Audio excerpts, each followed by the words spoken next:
Hey guys, welcome back to Maelstrom Gaming Studios. I'm Craig. And I'm Sam. And we are finally going to touch on some power combos from the new Crusher Stampede rules. Today we're basically going to go over 5-ish units that have seen a new lease of life, I'd like to call them. Some of them are pretty obvious, some of them I think people aren't talking about as much, and I'd like to kind of go over and see, what can we make out of them? Are they going to be more compatible in this list? And we'll go from there. So before we dive into these power combos, please consider liking and subscribing to support our channel, stay up to date on everything we post here at Maelstrom Gaming Studios. And if you do want to support the growth of our channel, consider hitting that like button, join and become a channel member. You'll get your exclusive videos and access to our Discord server. Lots of fun over there. There's a good chunk of us, and yeah, consider doing it. Growing by the day. Exactly. And with all that out of the way, let's dive into today's video.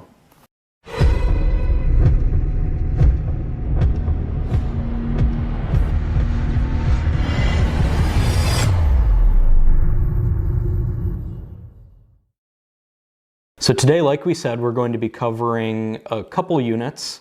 We are going to be covering the Hive Tyrant and Swarmlord, Tyrannocytes, Tyranid Warriors, the Haruspex, the Harpy, the Hive Crone, and the Mawloc. And then we'll wrap it all up in a simple conclusion at the end. Mm-hmm.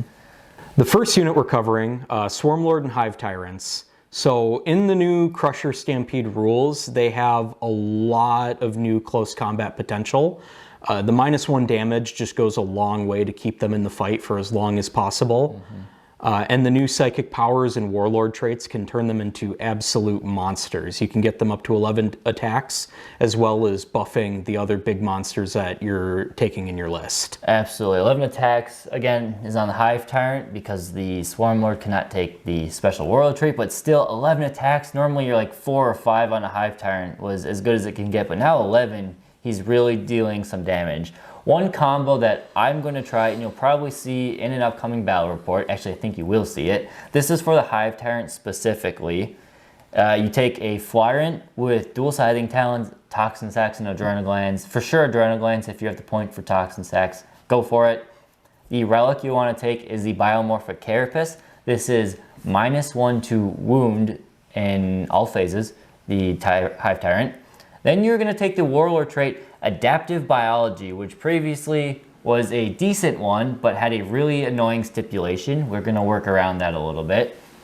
An Adaptive Physiology, this guy's going to get expensive, for Accelerated Digestion, which is for every model he kills up to 3, he gets that many wounds back. So that will keep him around for a while. And Psychic Powers, he can take 2 of them. You're going to make sure you take Aggressive Surge. That's all you need to know there.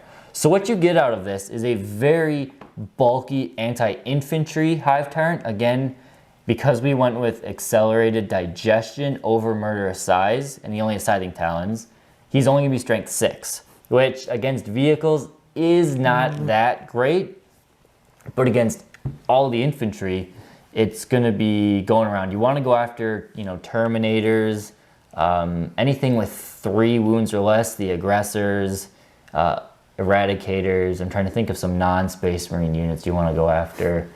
A lot of the AdMech stuff is all 3 wounds or less. So you'll go for those units, and the main thing it works is, so Adaptive Biology, I don't even think you know what this one does, no. is in the phases, so once a Hive Tyrant takes a wound, following that phase, he gains reduced damage by 1. Okay. So he has to survive that first phase he takes damage, which is really annoying. Mm-hmm. Now he can take damage anyway.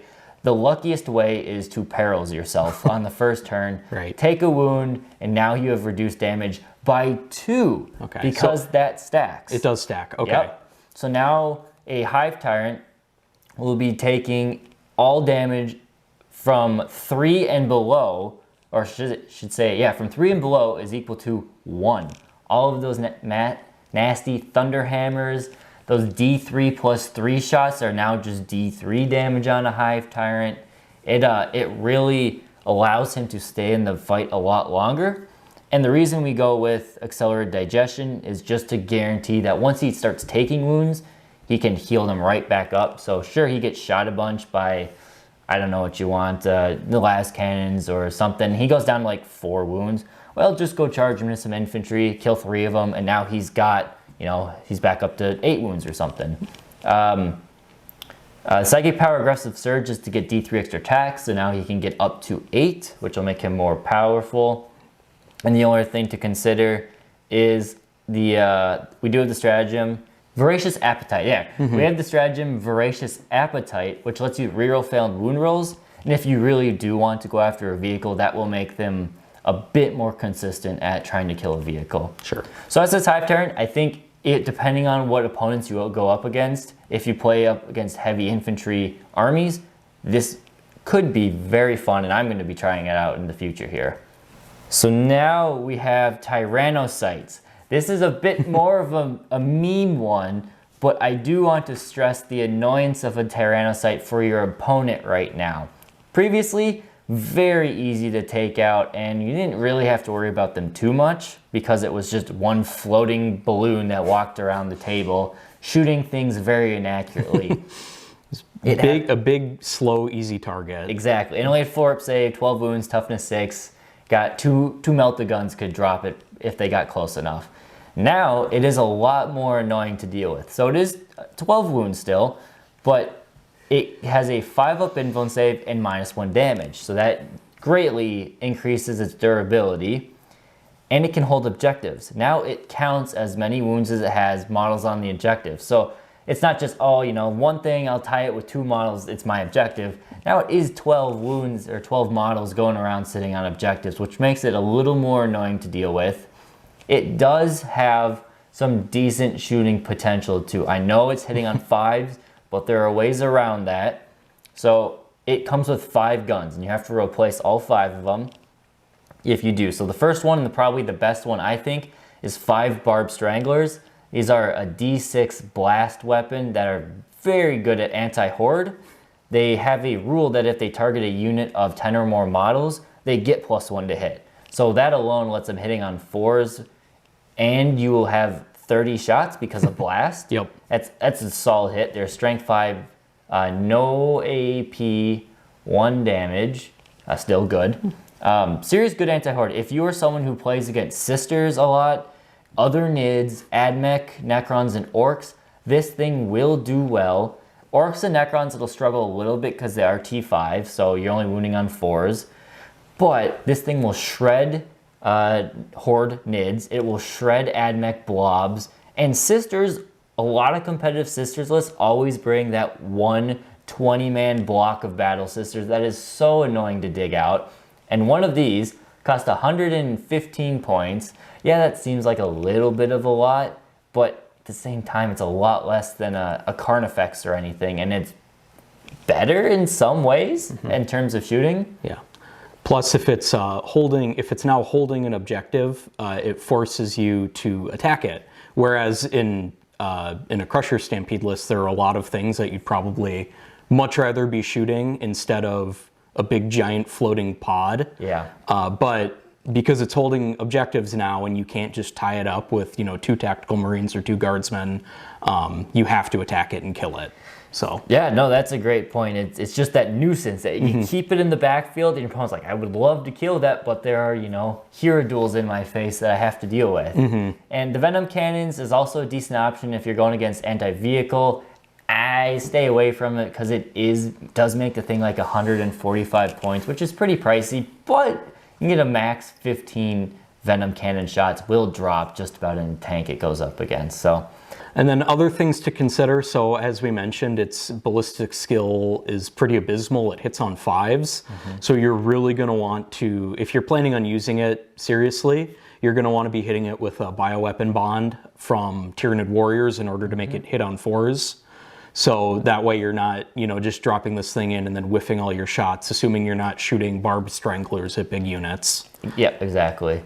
And then the other thing is that it is a transport. It is a Tyranid drop pod. So what's the wound stipulation? Is it 14 wounds or less? 14 wounds or less, yep. Yep, you can fit a 14 wound or less monster in there. So there are a couple, good things you can put in. You can put Tyrannocytes, Docifexes, and Exocrines and just drop them right next to an enemy in order to maximize their shot potential. With Tyrannocytes, they have that big nasty flamer.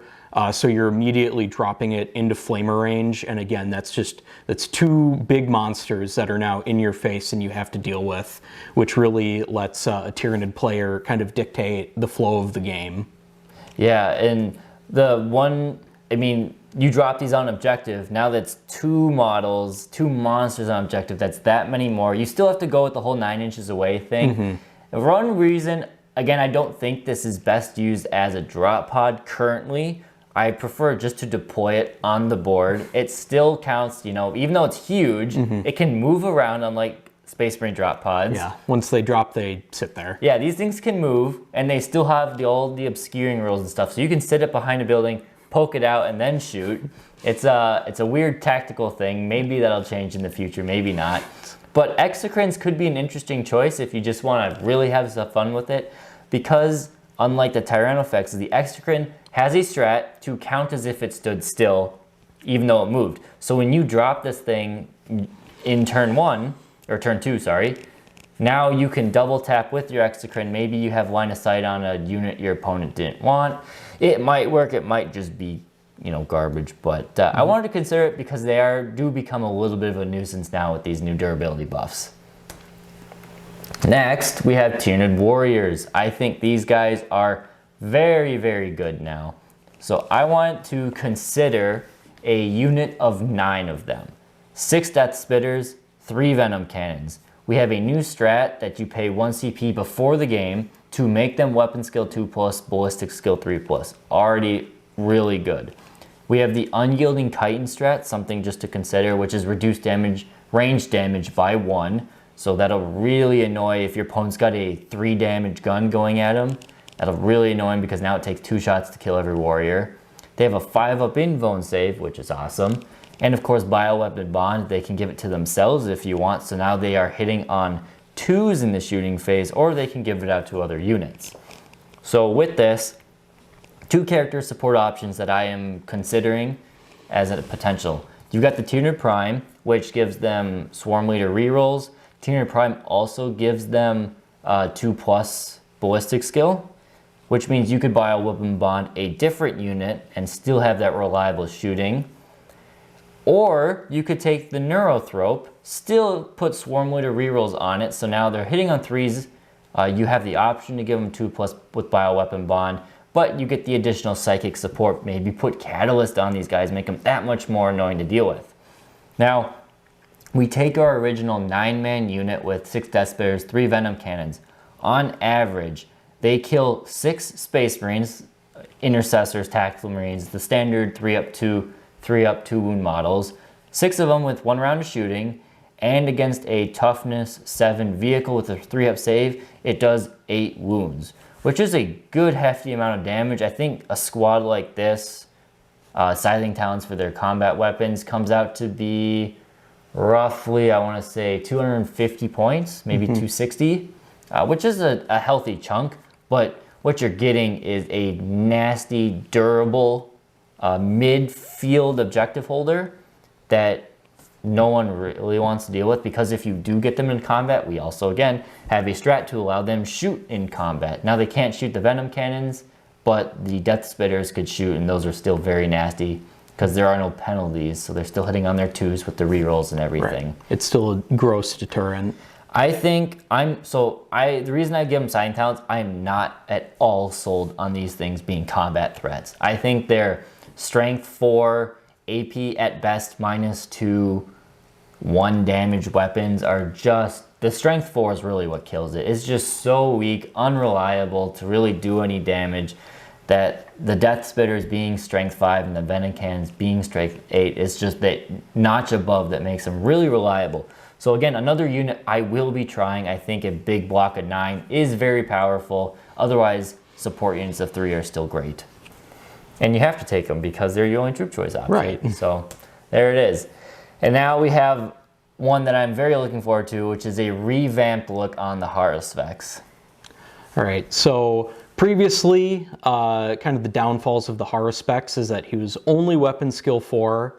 There were no way to reroll hits, and he had just okay durability, just a 3-up save, which in the grand scheme of the lethality of 9th edition is not going to keep you on the table for very long. Yeah. Which, of course, is helped by the newfound bonuses. So he gets an invuln, a 5-up invuln save, and -1 damage. So immediately, that goes a long way to keeping him on the table longer. 5-up invuln is just good, especially with the way Craig rolls during battle reports. Only battle reports though. The rest of my games I don't roll like that. Yeah, it'll keep him on the table. You know, avoiding or not avoiding, but you're still going to be getting hit with things like las cannons and missile launchers and Devastator Doctrine, but you're going to get a save against them, a better save. Yeah, you're shrugging off 33% of the incoming fire onto you just like that. Yep. He can get a psychic power for full rerolls now, as well as a psychic power for D3 extra attacks. And I'll let Craig explain this. Yeah, so the D3 extra attacks is very interesting on the Haruspex because if you know the Haruspex well, the rule with his combat weapons is you make D3 times the number of attacks he has with his Maw. So he's 4 attacks base. You could get up to 7 attacks with the psychic power, but then it's 7 times D3 attacks. So then you're looking at, you do roll a D3 for every one. It's not just one D3. So if you rolled that, perfectly, 7 times 3, 21 attacks with the Haruspex, which is a lot. But then he's not done because for every model he kills with the Ravenous Maw, he gets to make an attack with his Shoveling Claws, and these are the big anti-tank boomsticks that he walks around with. So ideally, the thing stands with the Haruspex where you want a multi-assault, an infantry, and a tank if possible, because you can chew up an infantry squad with those Maws, and then you smash the tank in one swing with those claws. Just insane potential. Normally, 4d3, that's 4-8 attacks on average, but now you can get 14 attacks on average, or not 14, 12 attacks on average is very good for the Haruspex. Yep. And then it also has 13 wounds, so it has a lot of potential for the stratagem that Crusher Stampede armies can take that allows them to do mortal wounds on the charge based on a relative comparison of wounds. Based on wounds. I just want to make sure I say it. Wounds, strength, and toughness. Wounds, strength, and toughness. It is a whole combination. Okay. But yes, he's got everything perfect for that. Mm-hmm. And then you can, again, buy a weapon bond. It's good on just about everything to get it up to weapon skill 3, or it has a stratagem that you can also use to make it weapon skill 3. So if you need to put bioweapon bond on something else, or you don't want to use a command point on him, you have options both ways. Options, absolutely. I think the Haruspex is going to see a lot more play. Will it be in every competitive list? I don't know, but it's good to see them viable, and now I really wish I had 2 of them. I just got my first one, and now I want another one. So we'll see. Maybe in the future I will get 1 more of them, magnetize them up so we can run 3 Exocrines or 2 Haruspexes. What do we have next? Yes. Okay, so this is a very interesting one. This will be the last one we have here, but it's 3 models, and this is the utility of objective stealing monsters. So these 3 monsters, the Exocrine, not the Exocrine, the Mawloc, the Harpy, and the Hive Crone, previously were very meh. Don't really want to deal with them, but between Leviathan and Crusher Stampede, these things can be really annoying for your opponent to have to work around. So what happens are various new things, like I said. So monsters now count as the number of wounds they have, count as that many models when holding an objective. All of these things have 12 wounds, so they immediately just count as 12 models on the objective. They also now have their 5-up invuln save and -1 damage, so they're annoyingly durable for really what they do. But most importantly is we have a Leviathan strat that in the command phase you can give a unit objective secured. And previously giving a monster objective secured was very meh. But now 12 objective secured models essentially is really, really good to work with your opponent. These 3 models take advantage of this in slightly different ways. So the Mawloc is one of the only deep strikes left in the game that allows you to deep strike, 2 inches away from your opponent.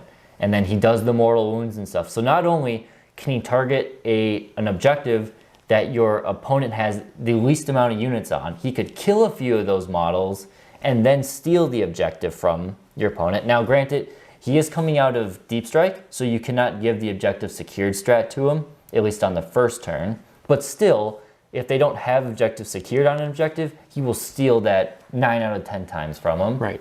And then I actually do have one question about the way this objective secured works. Is that the total number of wounds that the model has? Or is that like if you do 6 wounds to a 12 wound model, it then only counts as being a 6 wound objective secured? It does only then count as 6 wounds. So they will have to whittle it down for it to be less effective, which I think is very flavorful. Yeah, and I guess that makes sense. So it's not 12 models up until, the second it dies. Yeah, it's slowly getting whittled down so it counts less and less. That is a great point. But when it pops in from reserve, it will have his full wounds and be very annoying for your opponent. The next 2, the Harpy is the main one we'll talk about. It can be given obsec because it's not an aircraft, it is just a flyer. Though it looks like an aircraft, it's just a flying monster. Tyranid fighter jet. Which means it can hold objectives. You can give it obsec, it is very fast. So what you do is you'll want to, kind of hide it, keep it out of line of sight and range of your opponent turn 1, maybe turn 2. Give it the venom cannons because that's long range support. So maybe turn 1 you just sit, long range support, kind of shoot, and then the next turn you give it obsec and it can fly across the board, sit on objective, be objective secured, steal it while still doing a significant amount of damage and be durable.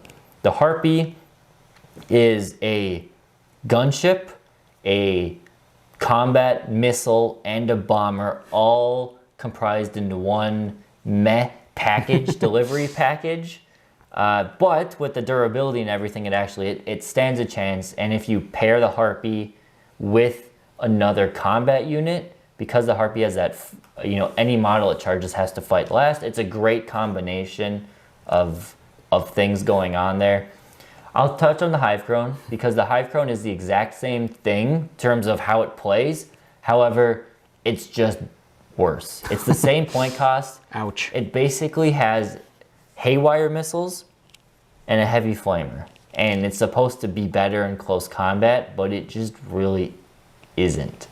Maybe if you're going up against, I'd say AdMech flyers, but an AdMech flyer would still tear this thing out of the sky pretty quick.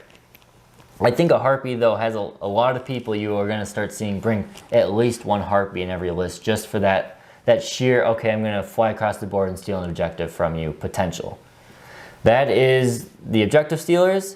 And that's pretty much it for part 1. So this is in conclusion, I think the Crusher Stampede, when you see from these power combos, does unlock a lot of new ways to play some of the older models that just weren't quite there. Hive Tyrants were just not quite there. You could make them really powerful, but the 4 attacks only was just, you had way less damage potential than a Space Marine captain, and you were twice the point sometimes. So now the Hive Tyrants are very good.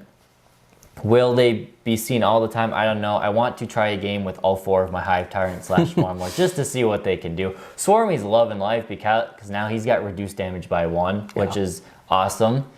And I think some monsters have benefited more than others. So I think the Harpy and the Mawloc, the Haruspex, they're all going to be doing really well. I'm not sold on Carnifexes yet, sadly. I think their data sheets just aren't good enough to really make it worth it. Of course, we didn't talk about the Forge World monsters. Those are all very good still.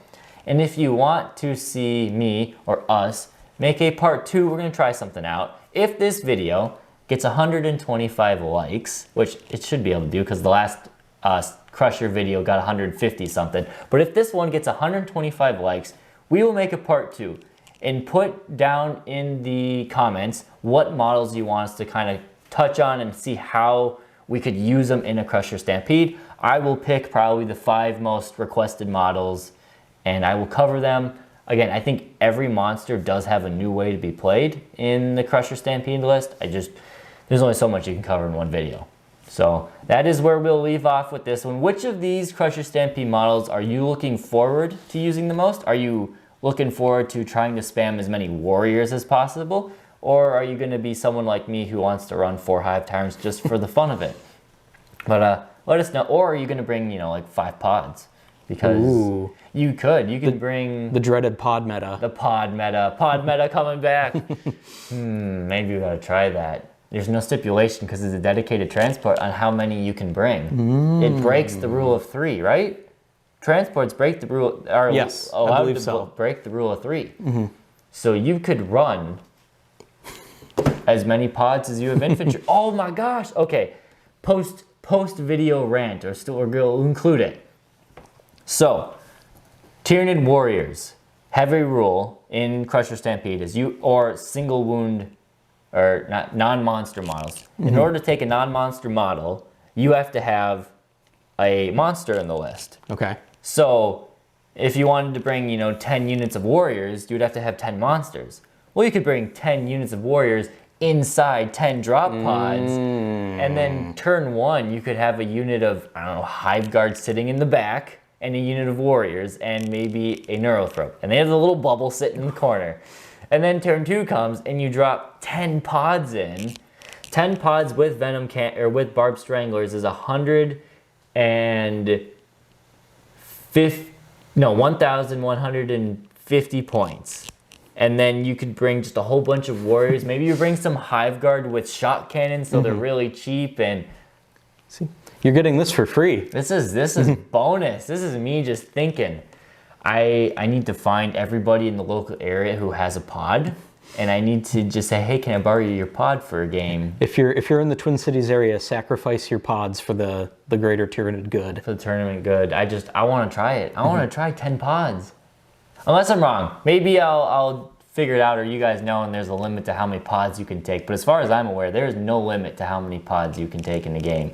Break the rule of 3. Pod meta is back.